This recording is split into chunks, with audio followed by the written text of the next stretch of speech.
An overall lack of focus, critical gaps in the governing process, and an obsession about the military buildup to the detriment of both the community and the buildup itself are just some reasons as to why the Guam legislature scored a C- and the lowest grade in University of Guam professor and political analyst Ron McNinch's assessment and grading of the government of Guam. And the reason the legislature gets a C- is there's some really good senators that are doing really good things. And then there are some fallen angel types in the legislature. The legislature, on the one hand, throws all of the political headaches of education into an education policy board.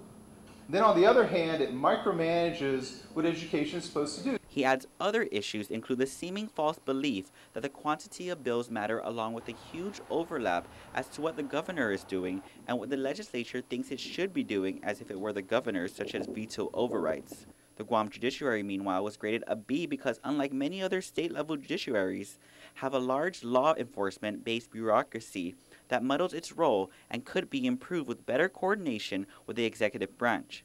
That very branch scored an A- and were cited for their active communication with the legislature on several goals and their transparency with the public. And instead of going to the courts for a lot of issues, they sought very pragmatic solutions, and they sought to solve problems. And they even pushed through some difficult things like the bond issue that took a lot of work.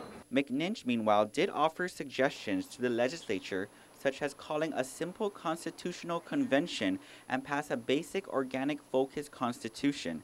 He did note several truths about aspects of the government, namely how Guam needs the U.S. military far more than it needs us, and how Guam failed in round one regarding the military buildup. There's a clear disconnect between what a very small number of elected leaders thought and said, and between what the majority of people on Guam thought and said.